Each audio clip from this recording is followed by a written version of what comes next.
चलिए आज हम लोग ग्रामर का एक बड़ी छोटी सी चीज़, बहुत बेसिक, बहुत आधारभूत चीज़ पढ़ेंगे।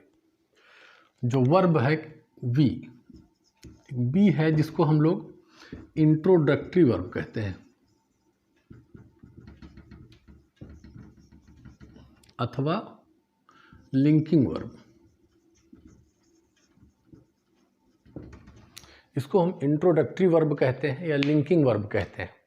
अब थोड़ा समझिए इंट्रोडक्टरी वर्ब और लिंकिंग वर्ब क्या चीज़ है। इस बी का अर्थ होता है, वास्तव में बी का मतलब होता है होना। बी का अर्थ होता है होना, और इस बी लिंकिंग वर्ब में is, am, are, was, were, will be, shall be, ये हेल्पिंग वर्ब के रूप में आते हैं। हम लोग जैसे जानते हैं कि ये हेल्पिंग वर्ब नहीं होते, समझना यही है कि ये हेल्पिंग वर्ब नहीं होता, लेकिन ये चूंकि हम लोग हेल्पिंग वर्ब के रूप में इसको जानते हैं, ये कंटिन्यूअस टेंस की सहायक्रिया के रूप में हम लोग पढ़े होते हैं कभी या नहीं पढ़े हैं, तो हम जाने कि इज, एम, आर का अर्थ होता है वाज वर्ब का अर्थ होता है था, और विल बी, शैल बी का अर्थ होता है होगा। तो कुछ ऐसे वाक्य जब हम बोलते हैं, इनका प्रयोग खास तौर से लिंकिंग वर्ब के रूप में हम कैसे जानेंगे, इंट्रोडक्टरी वर्ब के रूप में कैसे जानेंगे, जब कोई भी एक ऐसा सेंटेंस हो जिसमें कोई मुख्य क्रिया ना हो, कोई मेन वर्ब ना काम कर रहा हो, सिर्फ किसी का इंट्रोडक्शन कराया जा रहा हो, सिर्फ किसी चीज़ को बताया जा रहा हो कि ये चीज़ ये है, ये नहीं है, होना ना होना बताया जाए। जहाँ पर किसी चीज़ का होना ना होना बताया जाए, बी लगता है कि ये चीज़ है। जैसे हम लोग देखें कि चीनी मीठी है, इसी वाक्य को हम लोग ऐसे भी जान सकते हैं कि चीनी मीठी होती है। अब समझना यह है कि चीनी मीठी है और चीनी मीठी होती है, चीनी का मीठा होना बताया जा रहा है। और यद्यपि इस वाक्य में कोई क्रिया, कोई कार्य नहीं हो रहा है, बहुत ध्यान से समझना इस बात को। जब किसी वाक्य में कोई कार्य ना हो रहा हो, कोई क्रिया ना हो रही हो, व्यक्ति कोई काम ना कर रहा हो, जैसे उदाहरण के तौर पे आप समझे, जैसे मैं पढ़ा रहा हूं, तो इस समय मैं कोई कार्य कर रहा हूं। वाक्य को समझने से कि मैंने कहा कि मैं पढ़ा रहा हूं, तो मेरी क्रिया क्या है? पढ़ाना। मैं पढ़ा रहा हूं मतलब मेरी क्रिया है पढ़ाना। बच्चा दौड़ रहा है, तो बच्चे की क्या क्रिया है? कि दौड़ रहा है, दौड़ना उसकी क्रिया हो गई। आप लोग पढ़ रहे हैं, तो आप लोग कौन सा काम कर रहे हैं? पढ़ रहे हैं। माता जी खाना बना रही हैं, तो कौन सा काम कर रही हैं? खाना बना रही हैं। टीचर पढ़ा रहे हैं, तो टीचर कौन सा काम कर रहे हैं? पढ़ा रहे हैं। लेकिन मैंने कहा कि इन वाक्यों में कोई क्रिया नहीं होती, ऐसे वाक्यों जिनमें क्रिया ना हो। जैसे हम कहते हैं कि मोहन ईमानदार है, इसके बारे में जरा सोचिए कि मोहन ईमानदार है, क्या इस वाक्य में कोई कार्य हो रहा है? नहीं। मैं अध्यापक हूं, इस वाक्य में कोई कार्य हो रहा है? नहीं। अगर मैं कहूं कि मैं पढ़ा रहा हूं, अब तो काम हो रहा है। मैं लिख रहा हूं, अब काम हो रहा है। लेकिन मैं हूं, मैं टीचर हूं, तुम स्टूडेंट हो, तो इसमें कोई काम नहीं हो रहा। तो ऐसे वाक्य खास तौर से जिनमें कोई क्रिया न हो रही हो, जिसमें कोई कार्य न हो रहा हो, ऐसे वाक्य जो होते हैं वो बी फॉर्म से बनते हैं, लिंकिंग वर्ब कहलाते हैं। तो यहाँ जहाँ पे अब हम ये जाने कि जहाँ है आता है या होता है, ऐसे आएगा, तो हम इन दोनों के मतलब को समझ जाएंगे कि इसमें इज, एम, आर कुछ लगेगा। तो जैसे हम कहें कि चीनी मीठी है या चीनी मीठी होती है, दोनों का एक जैसा ट्रांसलेशन होगा। दोनों में कोई काम नहीं हो रहा है, दोनों वाक्यों में सिर्फ चीनी मीठी है ये बताया जा रहा है। तो चीनी मीठी है, क्या कहेंगे? Sugar is sweet. और चीनी मीठी होती है उसका भी ट्रांसलेशन यही होता है ना, शुगर इज स्वीट। मोहन ईमानदार है, मोहन है लगा हुआ है, मोहन इज ऑनेस्ट। अब यहीं पर है की जगह पर अगर था हो जाता कि मोहन ईमानदार था, तो क्या लिखते कि मोहन इज की जगह पर क्या हो जाता? था की इंग्लिश हो जाती वाज वर्ड से, मोहन वाज ऑनेस्ट। और यही होता मोहन ईमानदार होगा, तो फ्यूचर में हो जाता, ये बात होगा कब तात्पर्य हो जाता। यहाँ बिल भी लग जाता तो कैसे हो जाएगा यहाँ पे कि मोहन विल बी ऑनेस्ट। अब हम जाने कि ये अगर हम समझे तो इसको ये प्रेजेंट टेंस में इस बात को करें, अगर इसको जाने तो ये पास्ट टेंस हो गया, अगर इसको समझे तो ये फ्यूचर टेंस हो गया। लेकिन ये present indefinite past indefinite type का नहीं है, प्रेजेंट कंटिन्यूअस पास्ट कंटिन्यूअस नहीं है। उन सारे वाक्यों में क्रिया होती है, ये भी टेंस का प्रवेश है। कुछ लोग जो ट्रांसलेशन एकदम बेसिक से पढ़ना चाह रहे हैं, एकदम बेसिक जानना चाहते हैं, उनके लिए ये सबसे उपयुक्त है, सबसे उपयुक्त पॉइंट है, सबसे सुटेबल पॉइंट है कि यहाँ से शुरू करना चाहिए कि जब वाक्य में कोई कार्य ना हो रहा हो। एक ऐसे वाक्य होते हैं और कुछ वाक्य ऐसे होते हैं जिनमें कार्य हो रहा हो। तो वाक्य दो प्रकार से समझेंगे कि एक में कोई काम नहीं हो रहा है, तो जब कोई काम नहीं हो रहा है फिर तो केवल इंट्रोडक्शन कराया जा रहा है, किसी का परिचय दिया जा रहा है, इसलिए इंट्रोडक्टरी वर्ब का प्रयोग होता है। Is, am, are, was, were, will be, shall be, इनके आगे कोई मुख्य क्रिया नहीं लगती। एक वे कार्य होते हैं जिनमें आप क्रिया देखते हैं, कोई काम हो रहा होता, वो टेंस में चले जाएंगे। तो ये टेंस से पहले, हालांकि ये भी टेंस ही है, प्रेजेंट पास्ट और फ्यूचर टेंस का ही मैटर मैं कह सकता हूँ, लेकिन इसमें मेन वर्ब नहीं आती है ना, यही हेल्पिंग वर्ब ही मेन वर्ब का काम करती हैं। तो इस बी का अर्थ हम ये भी जाने कि इस बी का अर्थ होता है बिकम। बी का मतलब होता है बिकम, और इसी बी को इज, एम, आर करके अलग अलग टेंस में बांट दिया गया। तो बहुत डेप्थ में नहीं जाना है, ट्रांसलेशन सीखना है तो शुरुआत में, बाकी ने मैं बताऊं कि ये बी, यही बी है जो यहाँ पर बी बन के आया है, यही बी है, अलग अलग प्रेजेंट और पास्ट में अपना स्वरूप बदल रहा है, तो बहुत डेप्थ में नहीं जाएंगे।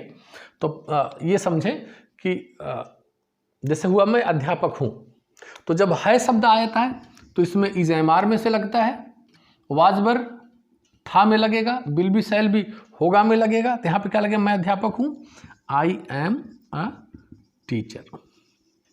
अब समझना है, जैसे कुछ बहुत छोटे बच्चे हों या बहुत बेसिक से जानना चाह रहे हों, तो हम इसको भी बताएं कि ये कोई भी सब्जेक्ट जो होता है वो सिंगुलर नंबर, प्लूरल नंबर होता है, एक वचन और बहुवचन का होता है। तो एक वचन और बहुवचन समझने के लिए जो सिंगल है वो सिंगुलर है, जो एक है वो एक वचन है, किसी एक व्यक्ति का नाम होगा, कोई एक व्यक्ति होगा, सिंगुलर होगा, और इसके बाद बहुवचन है यानी कि प्लूरल होगा, तो प्लूरल मीन्स बहुवचन हुआ, तो बहुत सारे लोग होंगे तो बहुवचन होगा। तो यहाँ पर ये इज जो है ये सिंगुलर के लिए लाता है, आर प्लूरल के लिए ले आता है, आई केवल एम के लिए आता है, वाज सिंगुलर के लिए आता है, वर प्लूरल के लिए आता है, ये विल बी सब के लिए आता है, सिंगुलर प्लूरल सब के लिए प्रयोग होता है। हालांकि आई बी के साथ शैल बी का प्रयोग होता है, तो सामान्य ढंग से आप विल बी का प्रयोग करें अभी, और शैल बी को जरूरी नहीं कि बहुत बेसिक जो बच्चे हैं वो केवल विल बी का प्रयोग हर जगह करें। शैल बी आई बी के साथ लगता है, लेकिन कोई जरूरी नहीं, विल बी भी आई बी के साथ लगता है, ठीक है। तो आई एम ए टीचर, इसको हम बनाए मैं अध्यापक हूँ। अगर होता मैं अध्यापक था तो यही बन जाता आई वाज ए टीचर। मैं अध्यापक हूँगा तो क्या बन जाएगा? I will be a teacher, ठीक है। तो और मैं इसमें आपको एग्जाम्पल समझा रहा हूँ, आप चाहें तो इस बात को पहले नोट करें, फिर हम इसको मिटा करके आपको दूसरा और भी एग्जाम्पल मैं आपको समझाता हूँ, ठीक। नोट कर लीजिए इसको।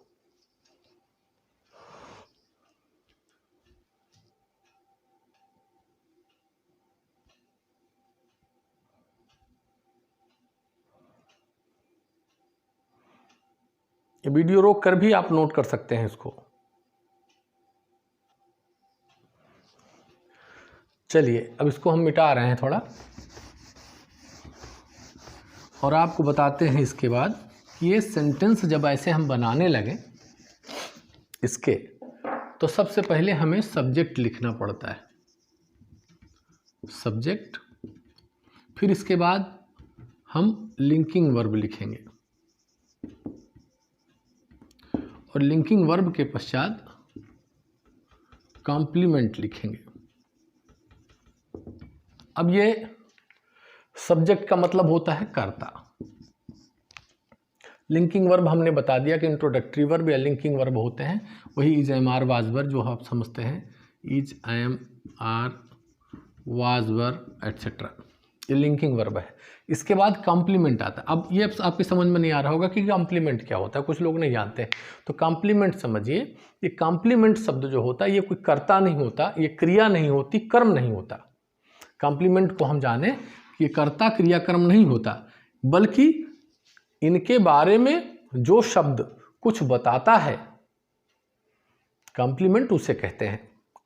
मतलब कर्ता क्रिया और कर्म तो नहीं होता, प्रत्युत इसके बारे में, यानी कर्ता और क्रिया के बारे में, यानी कि कर्ता और लिंकिंग वर्ब ये के बाद आने वाला जो शब्द होता है कर्ता के बारे में कुछ बताता है। ये कर्ता नहीं होता, कर्म भी नहीं होता, लेकिन कर्ता के बारे में कुछ बताता है, जानकारी देता है। उसका शब्द के रूप में इसको पूरक कह सकते हैं कि पूरक शब्द का कॉम्प्लीमेंट का मतलब पूरक। यह नहीं हो, यह आ जाता है तो बात पूरी हो जाती है, ये पूरक होता है, कर्ता के बारे में कुछ बताता है। अच्छा, यहाँ पर जो आएगा लिंकिंग वर्ब के बाद पहले सब्जेक्ट आएगा, फिर लिंकिंग वर्ब आएगा। कॉम्प्लीमेंट के रूप में आप समझते तो यहाँ नाउन आ सकता है, यहाँ प्रोनाउन आ सकता है, यहाँ जीरेंड आ सकता है और यहाँ पर एडजेक्टिव आ सकता है। तो नाउन, प्रोनाउन, जीरेंड, एडजेक्टिव, हालांकि ग्रामर के लैंग्वेज में हम समझा रहे हैं, अगर आप बहुत बेसिक जानकारी नहीं है आपको तो इसके बाद जो शब्द आएंगे इन्हीं में से कुछ रहेंगे। आप आगे चल के पढ़ेंगे तो आपको समझ में आएगा कि नाउन क्या है, प्रोनाउन क्या है, जीरेंड क्या है, एडजेक्टिव क्या है। और अगर आप थोड़ा बहुत कुछ जानते हैं तो निश्चित रूप से आप समझेंगे कि इन्हीं चारों में से कोई न कोई शब्द यहाँ पर हो रहा होगा। तो ये चीज़ समझने की योग्य है कि सब्जेक्ट आएगा, सब्जेक्ट आगे लिंकिंग वर्ब आएगा, उसके बाद कॉम्प्लीमेंट आएगा। जैसे लोहा भारी है या लोहा भारी होता है। अब हम ये समझें कि इसका लोहा भारी है या लोहा भारी होता है, दोनों एक ही बातें हैं। तो सबसे पहले हम सब्जेक्ट के रूप में, हम कर्ता के रूप में किसको लिखेंगे? लोहा मीन्स आयरन। अब है चूंकि है तो इज लिखेंगे, था होता तो वाज लिखते, होगा होता तो विल भी लिखते। Iron is heavy, iron is heavy. इसका भी ट्रांसलेशन होगा आयरन इज हैवी और इसका भी ट्रांसलेशन वही होगा आयरन इज हैवी। तो हम देख रहे हैं सबसे पहले ये कर्ता आया आयरन, फिर ये लिंकिंग वर्ब आया इज और ये कॉम्प्लीमेंट आया हैवी। तो आयरन कैसा है? हैवी, यानी कि एडजेक्टिव है। तो जैसे कहते हैं कि वह एक डॉक्टर है, तो आप देखते हैं ही इज अ डॉक्टर। अब देख रहे हैं कि ही इज के बाद यह जो डॉक्टर शब्द आया यह एक नाउन हुआ, तो यहां नाउन आ गया। अभी आपने देखा ये एडजेक्टिव आ गया। इस प्रकार से कभी नाउन, कभी प्रोनाउन, कभी जीरेंड, कभी एडजेक्टिव आता रहेगा। आप जब धीरे धीरे आगे बढ़ते रहेंगे तो ये सारी चीज़ें समझ में आना शुरू हो जाएंगी। और मैं आपको और सारे एग्जाम्पल्स एक साथ में मैं लिखता हूँ, पहले इसको आप नोट कर लीजिए, फिर मैं आपको और समझाता हूँ और लिखता हूँ कि और भी जिससे आप अच्छे से समझ सकें। चलिए अब हम लोग इन वाक्यों को देखते हैं। जैसे देखते हैं कि वह गरीब है, इस वाक्य में कोई काम हो रहा है? नहीं हो रहा है। तुम मूर्ख हो, इसमें कोई काम हो रहा है? नहीं हो रहा है। तुम्हारा भाई स्वार्थी है, क्या कोई काम हो रहा है इसमें? नहीं। तो इसमें जितने भी वाक्य हमने लिखे हैं इनमें कोई कार्य नहीं हो रहा है। तो कार्य नहीं हो रहा है इन वाक्यों में, तो ये सब उसी लिंकिंग वर्ब से बनेंगे, इंट्रोडक्टरी वर्ब से बनेंगे। तो जहाँ जहाँ पर है वहाँ पर इज एम आर में से कोई एक लगेगा, जहाँ था होगा वहाँ पर वाज वर्ब से कोई एक लगेगा, जहाँ होगा शब्द होगा वहाँ विल बी शैल बी में से कोई एक लगेगा। तो वह गरीब है। अच्छा, एक चीज़ और, इन सेंटेंस को हम निगेटिव भी बना सकते हैं और इंट्रोगेटिव भी बना सकते हैं। जैसे वह गरीब हम क्या बनाएंगे, ही इज पुअर, वह गरीब है लगा हुआ है तो इसलिए इज गरीब, पुअर, ही इज पुअर। और वह गरीब नहीं है ऐसा हमें बनाना है तो हम कैसे बनाएंगे, नॉट लगा देंगे, नहीं शब्द के लिए नॉट लगाएंगे। तो क्या कहेंगे, ही इज नॉट पुअर। इसी को हम प्रश्न में बना सकते हैं, क्या वह गरीब है, प्रश्नवाचक चिन्ह रहेगा, इंट्रोगेशन मार्क रहेगा, क्या वह गरीब है। तो हम ऐसे वाक्य में जब क्या से शुरुआत होती है तो हम इसके हेल्पिंग वर्ब को उठा के पहले लिख देते हैं, यानी कि इज को पहले लिख देंगे। और वह गरीब है तो बने इज ही पुअर, ऐसे वाक्य फ्रेम होगा। तो बना ही इज पुअर, वह गरीब है। वह गरीब नहीं है तो ही इज नॉट पुअर। क्या वह गरीब है, इज ही पुअर। क्या वह गरीब नहीं है, इज ही नॉट पुअर। ऐसे करके सेंटेंस बनेगा। ठीक, तो तुम मूर्ख हो, ये कैसे बनेगा, तुम हो गया यू, अब यू के साथ क्या लगेगा, इज एम आर में से, यू आर मूर्ख, फुलिश, यू आर फुलिश। अगर नहीं शब्द लगाना है तो यू आर नॉट फुलिश। क्या तुम मूर्ख हो, आर यू फुलिश, आर सबसे वाक्य पहले लग जाएगा। तो इस तरीके से बनेगा। आप अपने ढंग से इसको बना सकते हैं। हम तो जो है इसके थोड़े से ट्रांसलेशन बता दे रहा हूँ। तुम्हारा भाई स्वार्थी है तो स्वार्थी हो गया सेल्फिश, तो इसका कर्ता कौन होगा, तुम्हारा भाई। सबसे पहले इसको लिखेंगे तुम्हारा भाई, उसके बाद लिखेंगे इज, वाक्य पीछे से ही बना देंगे, कर्ता लिख देंगे वाक्य पीछे से बना देंगे, कर्ता लिख देंगे वाक्य के पीछे से इंग्लिश ऐसे बनती चली आएगी। तो तुम्हारा भाई हो गया कर्ता, वाक्य पीछे से बनेगा इज, फिर होगा स्वार्थी सेल्फिश, तो बनेगा क्या, योर ब्रदर इज सेल्फिश। वह बुद्धिमान है, बना सकते हैं, क्या हो जाएगा, ही इज, सबसे पहले लिखेंगे वह, फिर इज बुद्धिमान का वाइज, आप बना सकते हैं इसको। वह मेरी बहन है तो वह क्या बन गया सी, इज मेरी बहन, माई सिस्टर, बना सकते हैं आप इसको। वे बहुत दुखी थे, दुखी का सैड, वेरी सैड हो गया तो वे बहुत दुखी थे, वे का क्या बन गया, दे, फिर इधर वाक्य पीछे से दे, वाजबर में से क्या, दे वर वेरी सैड, कैसे लिखेंगे, दे वर वेरी सैड। वह कक्षा में थी तो सबसे पहले क्या लिखेंगे, वह, सी, फिर पीछे से वाज थी, फिर इन मीन्स में, कक्षा का in the class, she was in the class. वह कल यहाँ होगा, अब होगा शब्द आ गया तो बिल भी लग जाएगा, तो क्या बना, वह, हम यही लिखते हैं इसको, ही, फिर होगा का बिल भी सबके साथ लगा सकते हैं, फिर यहाँ हियर, कल, टुमारो, तो he will be here tomorrow. यह लड़का आईएएस होगा या आईएएस बनेगा, दोनों एक ही चीज। तो यह लड़का करता हो गया दिस बॉय, फिर इधर से होगा फिर IAS, will be an IAS। अब थोड़ा सा इंट्रोगेटिव की तरफ बढ़ते हैं, उधर ध्यान दें कि कुछ और भी टाइप से इंट्रोगेटिव सेंटेंस बन सकते हैं। इसको देखें कैसे बनेगा कि तुम्हारे भाई कौन है, कौन, यहाँ कौन शब्द आया जिसकी इंग्लिश होगी हु, कौन सी, व्हिच, कहाँ, वेयर, किसकी किताब, हुज बुक, कौन, हु, क्या हेल्पिंग वर्ब पहले आ जाएगा, फिर वही कौन, क्या, कैसे, कहाँ।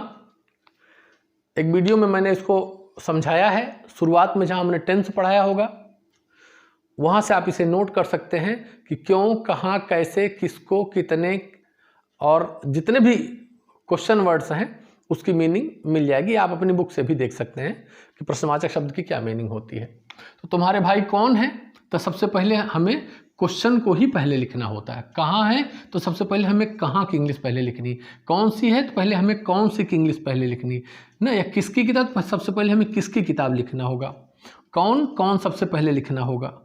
तो क्या के लिए जब वाक्य क्या से शुरू होता है तो हेल्पिंग वर्ब से शुरू होता है ना, कौन है कौन किस इंग्लिश सबसे पहले आएगी। तो जितने प्रश्नवाचक शब्द बीच में आ जाते हैं उन शब्द की इंग्लिश को पहले लिखते हैं। कैसे लिखेंगे, तुम्हारे भाई कौन है ना, कोई वाक्य में कोई टेंस नहीं बन रहा है, यानी कोई मेन वर्ब नहीं काम कर रहा है, मुख्य क्रिया नहीं काम कर रही, सिर्फ इंट्रोडक्शन हो रहा है। तुम्हारे भाई कौन है तो कौन की अंग्रेजी सबसे पहले लिखेंगे हु, फिर वाक्य पीछे हु इज तुम्हारे भाई your brother, who is your brother. इस समय तुम्हारे पिताजी कहाँ हैं तो सबसे पहले कहाँ की इंग्लिश लिखेंगे, क्या वेयर, फिर पीछे इज तुम्हारे भाई तुम्हारे पिताजी, your father where is your father, इस समय एट दिस टाइम। तुम्हारी कलम कौन सी है तो कौन सी की इंग्लिश पहले क्या हो जाएगा, व्हिच, व्हिच, फिर इज, फिर तुम्हारी कलम which is your pen, question mark. यह किसकी किताब है, इसको कैसे बनाएंगे, पहले किसकी किताब की इंग्लिश हो गई हुज बुक, तब इधर पीछे से इज यह this, whose book is this. वो कौन था, वो मीन्स वह कौन था, यानी कि ही। कुछ लोग वो को देख करके दे लगा देते हैं, वो हम कहते हैं जैसे तुम्हारे पिताजी कहाँ गए, क्या बोले वो तो मार्केट गए, तो वो तो मार्केट गए का मतलब वह मार्केट गए, दे नहीं गए, ही, दे वेंट टू मार्केट नहीं, ही वेंट टू मार्केट। तो पिताजी एक वचन इसलिए वो शब्द की इंग्लिश ही होगी। तो वो कौन था तो ही शब्द लिखेंगे वो शब्द की इंग्लिश, लेकिन सबसे पहले चूंकि हमें कौन लिखना है इसलिए हम क्या लिखेंगे हु, पीछे वाज, फिर हु वाज ही। अगर लड़की है तो who was she.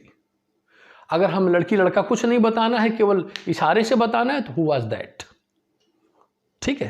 Who was he, who was she, who was that.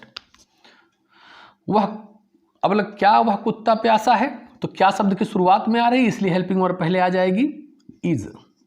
वह कुत्ता is, sorry, that dog thirsty, is that dog thirsty, ये हुआ। अगले वर्ष प्रधानमंत्री कौन होगा तो कौन शब्द वाक्य के बीच में पहले लिखेंगे कि हु, वाक्य पीछे चलेंगे विल बी। प्रधानमंत्री, प्राइम मिनिस्टर, अगले वर्ष नेक्स्ट ईयर। तो इस प्रकार से आप अपने बुक से और या टीचर की हेल्प से और भी तमाम या अपने मन से इस प्रकार के ढेर सारे सेंटेंस आप बना सकते हैं और उसकी एक्सरसाइज कर सकते हैं और टीचर को दिखा करके कंफर्म कर सकते हैं कि आप जो बना रहे हैं ये सही हो रहा है कि नहीं हो रहा है, ठीक है। तो इसे आप नोट कर सकते हैं और ढेर सारे एग्जाम्पल आप बनाएं। जितना ज़्यादा एग्जाम्पल आप बनाएंगे, जितना ज़्यादा सेंटेंस आप बनाएंगे, उतना ज़्यादा कॉन्फिडेंस लेवल आपका बढ़ेगा, उतने बढ़िया ट्रांसलेटर आप बन पाएंगे, ठीक। तो यू कैन नोट इट।